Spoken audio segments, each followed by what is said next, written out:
ഒരു നെൽമണിയിൽ അത് ഭക്ഷിക്കാൻ പോകുന്നവന്റെ പേര് മാത്രമല്ല, ഓരോ നെന്മണിയിലും അത് മണ്ണിൽ വിളയിച്ച കർഷകന്റെ ജീവസ്പന്ദനം കൂടിയുണ്ട്. 132 കോടി വരുന്ന നമ്മളെയൊക്കെ ഊട്ടുന്ന അന്നദാതാക്കൾ മണ്ണിൽ വിത്തിനൊപ്പം വിതയ്ക്കുന്നത് അവന്റെ സ്വപ്നങ്ങൾ കൂടിയാണ്. അവർ തങ്ങളുടെ നിലനിൽപ്പിന്റെ ആശങ്കയിൽ നടത്തുന്ന പ്രക്ഷോഭം ഇന്ന് 4ാം ദിവസം പിന്നിടുകയാണ്. ദേശീയപാതയിൽ നിന്നും സമരവേദി മാറ്റണമെന്ന ആഭ്യന്തരമന്ത്രി അമിത്ഷായുടെ ആവശ്യം കർഷകരുടെ അഖിലേന്ത്യാ സംയുക്ത സമരസമിതി തള്ളിയിരിക്കുന്നു. കാർഷിക നിയമങ്ങൾ പിൻവലിക്കും വരെ 1 ഇഞ്ച് പിന്നോട്ടില്ലെന്നും സമരം ശക്തമാക്കുമെന്നുമാണ് കർഷകരുടെ നിലപാട്. കർഷക സമരങ്ങൾ രാഷ്ട്രീയ പ്രേരിതമാണെന്ന് താൻ പറഞ്ഞിട്ടില്ലെന്ന് ആഭ്യന്തരമന്ത്രി അമിത്ഷാ ഇന്ന് പറഞ്ഞു.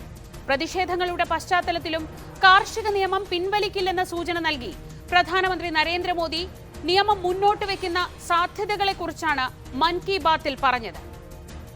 ബുറാഡിയിലെ മൈതാന വളപ്പിനുള്ളിൽ കയറിയാൽ മാത്രം നടത്തേണ്ടതാണോ സമരം ചെയ്യുന്ന കർഷകരോടുള്ള ചർച്ചകൾ? കെട്ടിപ്പൊക്കിയ ബാരിക്കേഡും കുഴിച്ചുവെച്ച കിടങ്ങും ജലപീരങ്കികളുമൊക്കെ ഉപയോഗിച്ചാണോ നമുക്ക് അന്നം തരുന്നവന്റെ സമരത്തെ നേരിടേണ്ടത് എന്നതാണ് പ്രധാന ചോദ്യം. അതേസമയം കർഷകർ മറ്റാരുടെയെങ്കിലും കരുക്കളാണോ എന്നത് മറ്റൊരു ചോദ്യം. അന്നദാതാക്കളോട് അല്പം കൂടി അലിവ് വേണ്ടേ?